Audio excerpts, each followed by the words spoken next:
दोस्तों आप सभी का बहुत बहुत स्वागत है आपके अपने चैनल डॉक्टर विवेक एकेडमी पर। मैं हूं आपका अपना एजुकेटर, आपका अपना दोस्त डॉक्टर विवेक। हमने आपके अपने इस चैनल पर एलटी ग्रेड 2025 के प्री के लिए टेस्ट सीरीज आप कह सकते हैं या प्रैक्टिस सेट आप कह सकते हैं। फिलहाल प्रैक्टिस सेट स्टार्ट किया है और उसी के क्रम में आज हम सेकेंड प्रैक्टिस सेट सॉल्व करेंगे। अभी प्रैक्टिस सेट जो बताया जा रहा है वो सारे मिक्स में है। आने वाले टाइम में हम टॉपिक वाइज प्रैक्टिस सेट भी आपको कराएंगे, यानी कंप्लीट आपका जो है एलटी ग्रेड का जो सिलेबस है वो पूरा पूरा आपका होगा। देखिए जितने ये प्रैक्टिस सेट हो रहे हैं ये उन लोगों के लिए भी इंपॉर्टेंट है जिनके यूपी टीजीटी और पीजीटी का पेपर दिसंबर में देना है। ये ऐसे क्वेश्चंस हैं जो दोनों में, क्योंकि सिलेबस लगभग पैरेलल है, थोड़ा सा स्टैंडर्ड का डिफरेंस होता है और पैटर्न का डिफरेंस होता है, इसलिए ये सभी लोगों के लिए यूजफुल है। तो बिना देर किए हुए हम क्लास को स्टार्ट करते हैं।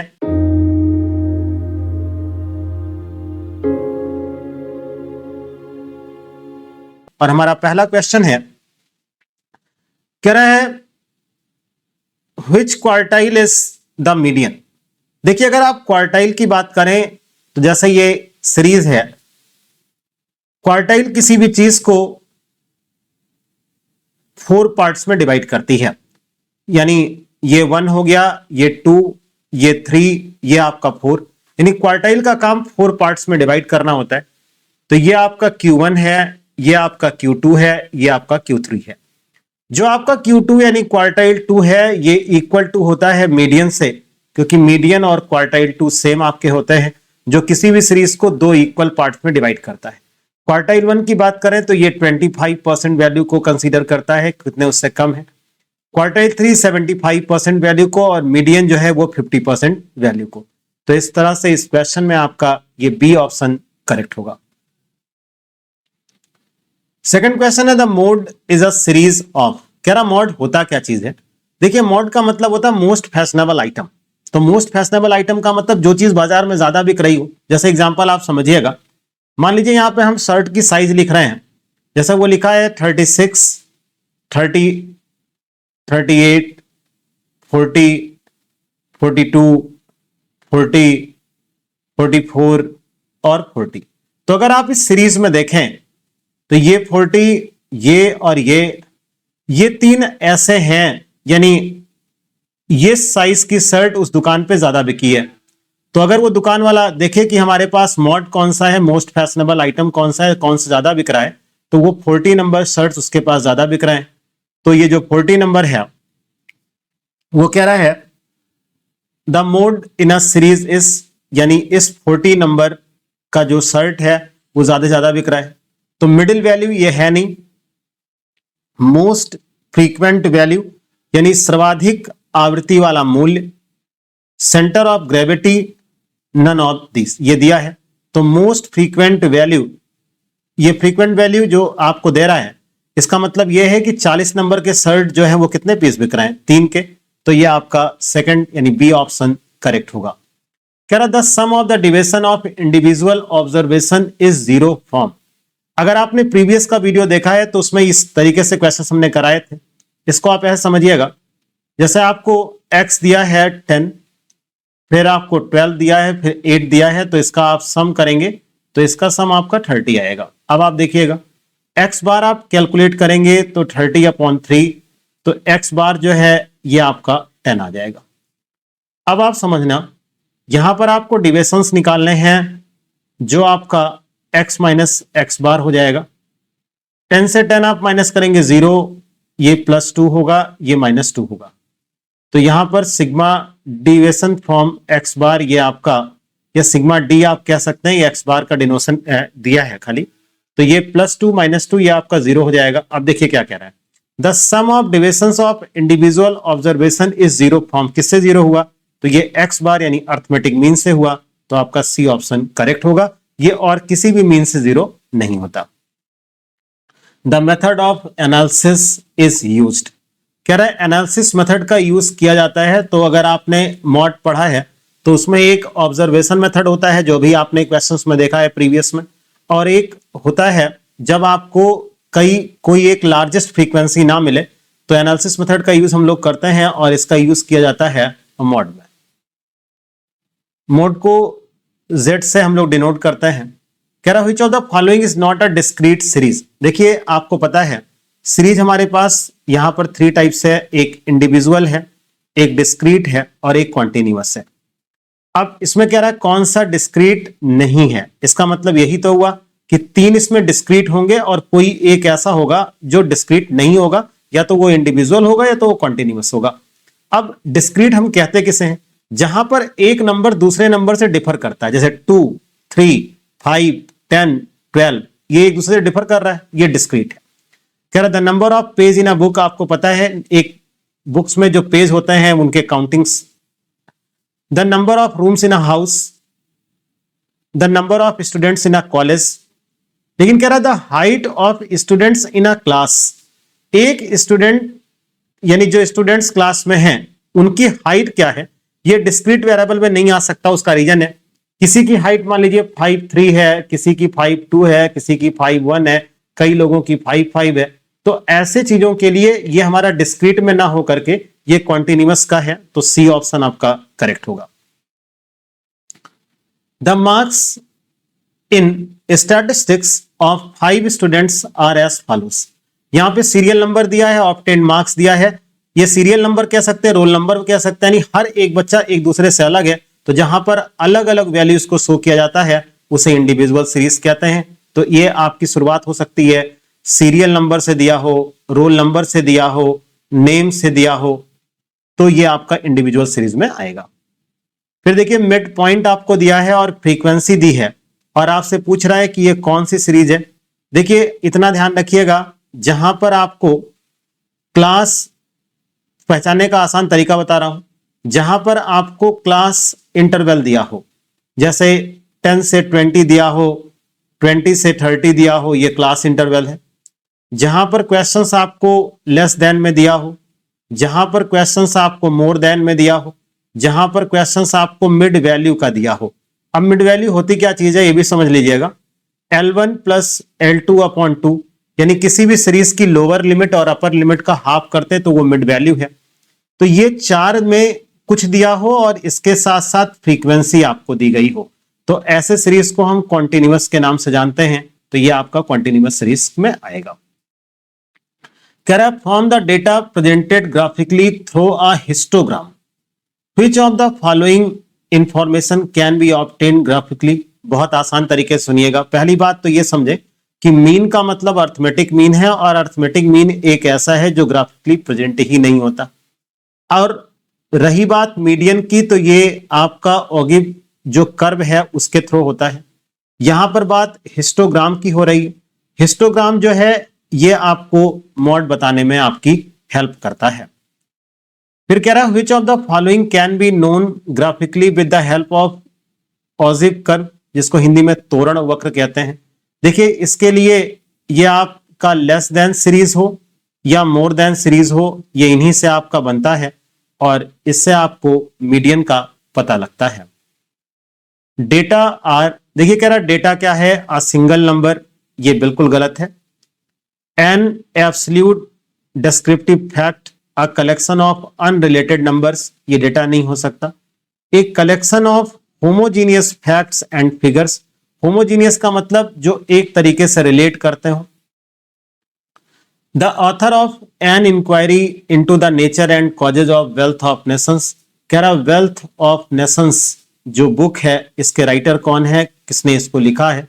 तो आपको पता है कि वेल्थ ऑफ नेशंस जो बुक है इसके राइटर्स का नाम एडम स्मिथ है और यही मॉडर्न इकोनॉमिक्स में यानी फादर ऑफ मॉडर्न इकोनॉमिक्स बोले जाते हैं वर्ल्ड लेवल पर। और एडम स्मिथ जो है ये माइक्रो इकोनॉमिक्स के फादर भी बोले जाते हैं। एडम स्मिथ के बारे में पूरा डिटेल चैनल पर वीडियो पड़ा है, इनकी पूरी हिस्ट्री के साथ पड़ा है, आप देख सकते हैं। Correct to convert value into angles in a pie chart is used, तो इसके लिए पाई चार्ट के लिए हम 360 डिग्रीज का यूज करते हैं। कह रहा है which chart is appropriate to show the monthly expenses and savings of 2 families, कह रहा 2 फैमिलीज के लिए हमें बताना है एक्सपेंसेस का चार्ट और सेविंग्स का चार्ट, ये दोनों। तो इसके लिए आप मल्टीपल बार डायग्राम का यूज करेंगे। फिर कह रहा अब frequency histogram is use to represent which type of series. कह रहा है इसमें हिस्टोग्राम जो बनता है वो किस टाइप के लिए बनता है, तो वो कॉन्टिन्यूअस सीरीज में बनता है। और आपको भी पता है हिस्टोग्राम से हम लोग मॉड को कैलकुलेट करते हैं। Who is called the father of modern economics. Father of modern economics में नाम एडम स्मिथ का आता है। अगर आप फादर ऑफ माइक्रो इकोनॉमिक्स की बात करें तो भी एडम स्मिथ का आएगा। लेकिन माइक्रो और मैक्रो जैसे वर्ड को डिवाइड करने का काम किया जाए तो रैगनर प्रेस का नाम आएगा। और फादर ऑफ मैक्रो इकोनॉमिक्स में जेएम कीन्स का नाम आता है। JM Keynes, Alfred Marshall, Robbins, Malthus, इन सब के बारे में डिटेल चैनल पर वीडियो पड़े हुए हैं, आप देख लें, जिससे कि आपको पूरी चीजें अच्छे से याद हो जाएंगी। कह रहा है economics remains neutral towards it's objective. The statement अर्थशास्त्र उद्देश्यों के प्रति तटस्थ रहता है, ये आरसी डेविस का कहना है। ये इनका स्टेटमेंट है और इनको नाम से आपको याद रखना होगा। कह रहा the difference between total cost and total fixed cost source. देखिएगा टोटल कॉस्ट इक्वल होता है total fixed cost plus total variable cost, ये आपको पता होना चाहिए। अब कह रहा था डिफरेंस बिटवीन टोटल कॉस्ट और टोटल फिक्स्ड कॉस्ट, तो बचा क्या, टोटल वेरिएबल कॉस्ट। तो आपका सी ऑप्शन जो है वो करेक्ट होगा। कह रहा SIDBI small industries development bank of India is a top financial institutions.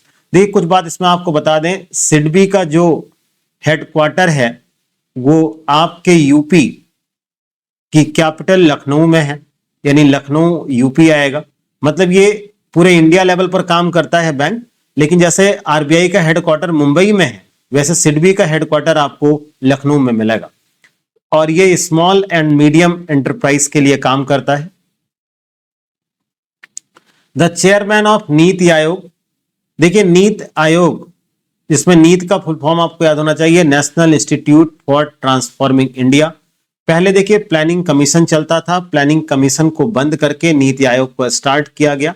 और इसका जो हेड होता है प्लानिंग कमीशन का भी और नीति आयोग का भी, इन दोनों के हेड प्रधानमंत्री होते हैं। जो भी उस समय का प्रधानमंत्री होगा वो उसका हेड होगा, यानी पोस्ट पर इसको रखा गया है, किसी के नाम से नहीं है। Which of the following is not a function of the central bank? Central bank इसमें से कौन सा काम नहीं करता? देखिए कस्टोडियन ऑफ फॉरेन एक्सचेंज है, मोनोपोली ऑफ नोट इश्यू में, लेंडर ऑफ लास्ट रिजॉर्ट में भी है, ये इसके फंक्शंस बताए जाते हैं। क्रेडिट क्रिएशन, देखिए क्रेडिट क्रिएशन का काम सेंट्रल बैंक ना करके ये कॉमर्शियल बैंक्स करते हैं। यहां पर आपसे नॉट अ फंक्शन पूछा है तो सी ऑप्शन आपका करेक्ट होगा। कह रहा है when was the central statical organisation, CSO की बात कर रहा है, ये स्टैब्लिश हुआ था 1951 में, तो बी ऑप्शन आपका करेक्ट होगा। कह रहा है इन विच ईयर एलआईसी यानी life insurance corporation was established. LIC का स्टैब्लिशमेंट हुआ था 1956 में।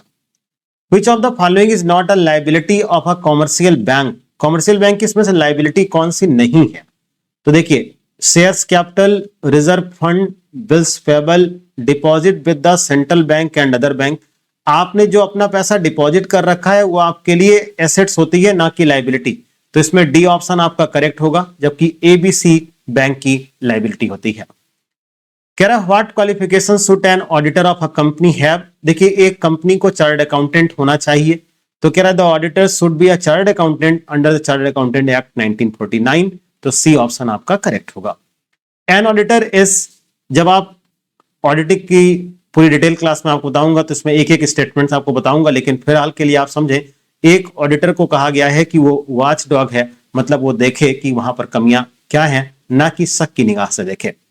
फिर कह रहा था remuneration of an auditor is described under which section of the companies act, यानी कंपनी एक्ट के किस सेक्शन में ये बताया गया कि जो ऑडिटर अपॉइंट होगा उसको क्या रेम्यूनरेशन मिलेगा, यानी कितना आप उसको पेमेंट करेंगे, कितना परसेंट। तो वो आपका सेक्शन 142 यानी 142 में आता है आपका। The sale of goods act, देखिए सेल ऑफ गुड्स एक्ट की बात करें तो 1930 में ये बना था। कह रहा इज नॉट एप्लीकेबल, तो sales of goods act cash purchase पर लागू होता है, क्रेडिट परचेज पर, इंस्टॉलमेंट पेमेंट पर। ये नहीं लगता तो हायर परचेज सिस्टम पर, तो इसका ऑप्शन जो है वो सी आपका करेक्ट होगा। The responsibility for repairing goods in a hire purchase system. देखिए हायर परचेज सिस्टम में होता क्या है कि आपको एसेट्स पर पोजीशन यानी संपत्ति को प्रयोग करने का अधिकार मिल जाता है, लेकिन आप संपत्ति के मालिक तब बनते हैं जब आप अंतिम किस्त का भुगतान कर देते हैं। तो आपके पास उसका पोजीशन है, आप उस कार, बस, जीप, ट्रक, बाइक जो भी है वो आप चला रहे हैं। तो ऐसी सिचुएशंस में जो बायर होगा उसकी जिम्मेदारी है कि टूट फूट हो तो वो उसको मरम्मत कराए। कह रहा है in an instalment payment system the value of the good is paid in. देखिए इंस्टॉलमेंट पेमेंट सिस्टम में क्या है, आपके पास पहले दिन पोजीशन भी यानी अधिकार भी आ जाता है और आप उसके संपत्ति के मालिक भी बन जाते हैं, दोनों बातें हैं। अब इंस्टॉलमेंट पेमेंट सिस्टम में हम पैसा कैसे पे करेंगे ये आपके और बेचने वाले के संबंध पर निर्भर करेगा। मतलब यहां पर मंथली एनुअल की कोई बात नहीं, बस रेगुलर इंस्टॉलमेंट्स। अब वो आप कैसे उससे तय करते हैं ये आपके और उसके संबंध जाने। कह रहा है statistics studies which of the following quantitative facts qualitative facts both of the above. तो आप इसमें हमेशा याद रखिएगा बोथ ऑफ द अबव पर आप टिक करेंगे। Data obtained from economics times. देखिए डेटा हमारे पास दो तरीके से हम मिल सकते हैं, एक प्राइमरी और एक सेकेंडरी। आपने खुद कलेक्ट किया है तो वो प्राइमरी में है, किसी और ने कलेक्ट किया है आप यूज करेंगे तो वो सेकेंडरी डेटा होगा। दोनों के अपने अपने फायदे अपने अपने नुकसान हैं। लेकिन अगर आप इसमें बात करें कि इकोनॉमिक्स टाइम्स यानी ऑलरेडी जो पब्लिश एक बुक है उससे आपने डेटा लिया है तो ये आपका बी ऑप्शन करेक्ट होगा, यानी सेकेंडरी डेटा होगा। कह रहा है compare to primary data secondary data are. अब आप खुद सोचिए, प्राइमरी डेटा वो है जिसको आपने खुद कलेक्ट किया है, जिसपे आपको भरोसा ज्यादा है, लेकिन सेकेंडरी डेटा किसी और ने अपने ऑब्जेक्ट के लिए कलेक्ट किया है। तो कह रहा है compare to primary data secondary data are, यानी सेकेंडरी डेटा क्या है। तो अगर हम प्राइमरी और सेकेंडरी डेटा में कंपेयर करें तो कह रहा है compare to primary data secondary data are, यानी सेकेंडरी डेटा क्या होगा, लेस रिलायबल, मोर, इक्वली। तो देखिए इक्वल तो है नहीं, अब इसमें ये आपका लेस रिलायबल होगा, यानी प्राइमरी डेटा मोर रिलायबल होता है और सेकेंडरी डेटा लेस रिलायबल, यानी ये कम विश्वास करने लायक है, क्योंकि जिसने कलेक्ट किया है उसकी ही विश्वसनीयता क्या है पहले तो यही पता चल जाए। Underwriting commission is payable on which of the following basis. पहली बात तो समझिएगा अंडरराइटिंग कमीशन होता क्या है। देखिए जब कोई कंपनी अपने शेयर्स को फर्स्ट टाइम इश्यू करती है या डिबेंचर्स को इश्यू करती है तो उसको लगता है यार पता नहीं बिके या न बिके, मिनिमम सब्सक्रिप्शंस मिले या न मिले। तो ऐसे एजेंट या ऐसे ब्रोकर्स जो गारंटी ले लेते हैं कि सेल होगा या नहीं होगा तो हम उतना पेमेंट करेंगे, उसे हम अंडरराइटर्स बोलते हैं। अंडरराइटर्स जो भी होते हैं उनको जो पेमेंट हम करते हैं वो अंडरराइटिंग कमीशन बोला जाता है। तो अंडरराइटिंग कमीशन जो पे किया जाता है वो इश्यू प्राइस ऑफ शेयर्स पर होता है। कह रहा है who suggested the lead bank scheme. देखिए हर डिस्ट्रिक्ट में एक लीड बैंक होता है जिसके अगुआ बैंक के नाम से हर जिले में अलग अलग होता है। ये सोचिएगा कोई एक बैंक है जो लीड बैंक का काम करता है, लेकिन हाँ जिसका काम सारे बैंकों को कोऑपरेट करना होता है और बैंक के प्रमोशंस करने होते हैं, ये सारा काम इनका होता है। तो लीड बैंक का सुझाव जो है वो नरीमन समिति ने दिया था और इसको लागू करने का काम रिजर्व बैंक ऑफ इंडिया ने किया था। तो लीड बैंक में जब भी नाम आए तो नरीमन कमेटी का आएगा। फिर कह रहा प्रीमियम रिसीव्ड ऑन,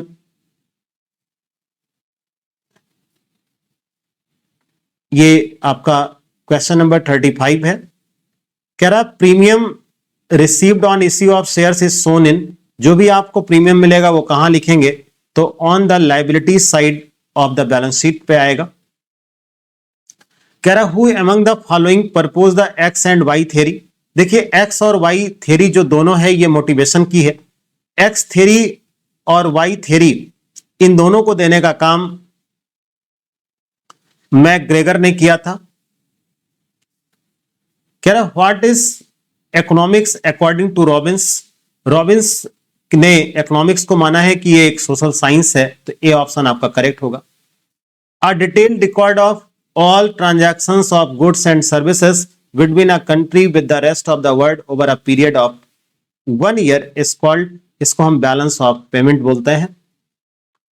कह रहा ड्यूरिंग इन्फ्लेशन, यानी अगर महंगाई होगी तो वैल्यू ऑफ मनी, यानी आप भी देखते हो महंगाई का टाइम या महंगाई का दौर चल रहा है तो महंगाई के दौर में आप ज्यादा पैसा यानी अधिक पैसा लेके जाते हैं और कम सामान आपको मिलता है। मतलब पैसा अधिक होगा लेकिन उससे वस्तुएं कम मिलेंगी, तो इसका मतलब यह हुआ कि मनी की वैल्यू जो है वो डिक्रीज कर गई। तो आपका बी ऑप्शन जो है वो करेक्ट होगा। कह रहा व्हाट इज ब्लैक मनी। देखिए ब्लैक मनी और व्हाइट मनी कुछ ऐसा नहीं कि वो कलर होता है, अगर काले रंग का है तो ब्लैक मनी और सफेद रंग का है तो व्हाइट मनी। ब्लैक मनी एक ऐसी इनकम है जिस पे हम टैक्स नहीं देते। तो ब्लैक मनी आप टैक्स नहीं दे रहे, मतलब आप अपनी इनकम को नहीं शो कर रहे, तो एक तरीके से इलीगल इनकम है, यानी अवैध आय है। तो आपका ये डी ऑप्शन करेक्ट होगा। तो ये हमने आपसे सेकंड प्रैक्टिस सेट में 40 क्वेश्चन डिस्कस किए। सारे क्वेश्चंस हमने आपसे डिटेल में डिस्कस किए हैं। आप इन क्वेश्चंस को 1 से 2 बार सुने।